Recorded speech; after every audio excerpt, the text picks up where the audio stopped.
ولقد ذرأنا لجهنم كثيرا من الجن والإنس لهم قلوب لا يفقهون بها ولهم أعين لا يبصرون بها. دی آیات کے اللہ پاک دی عوام دی گمراہی سبب کئی. اللہ پاک عوام ولی گمراہ کیگی؟ عوام الا گمراہ کیگی چی اغوی جون کلا دی چارپایانو شی. چارپایانو جون داده چی اغا پا دنیا کے بے مقصد جون کئی.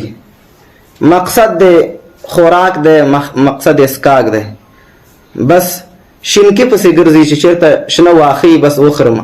عوام هم بس پیسو، روپے، موٹر، بنگلے دے پسی او گرزیگی، دا مقصد جوڑ کی دی جون، نو عوام بس گمراہ کی گی. اللہ فرمائی وَلَقَدْ ذَرَأْنَا لِجَهَنَّمَ، یقیناً پیدا کری دی منگا دی جہنم دی پارا کثیرم من الجن والانس، دیر دی پیریانو دی انسانانونا. انسانانو پیریانو اللہ فرمائی جہنم دی پارا پیدا کری دی. لهم قلوب لا يفقهون بها، زلون اشتا خو پا دی زلون باندے پوها و علم نہ حاصلوی. ولهم اعین لا يبصرون بها، و دو استرگ اشتخو لیدل پہ نکئی. سترگ باندې لیدل ولی نکئی؟ دا خلقو لیدل پہ کئی، خو اغا لیدل دی چارپایانو دی لیدل پشانتوی. لکه چارپای سرک باندې ولاړوی که نا، نو موٹر راش نو دا سکی منڈکی موٹر نزان بچ کی. نو دغا انسان هم دے مرتبہ کے انسان وی، خالی دی مصیبت نا، دی تکلیف نا زان بچ کولو فکر ورسرائی.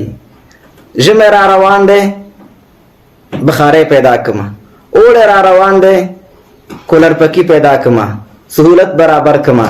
گرمی دے خوراکو نبسنگ کوما، افتا کے سو واری بعد غوخا کورتا راوڑما، او بچی بعد سنگ پا سہولت کے کما.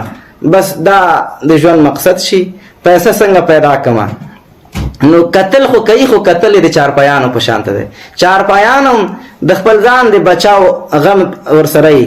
نور په دنیا کې دا او خوراک لټول مقصدی چې چیرته خوراک پیدا کم، چیرته بیا د خوب ځای پیدا کما چې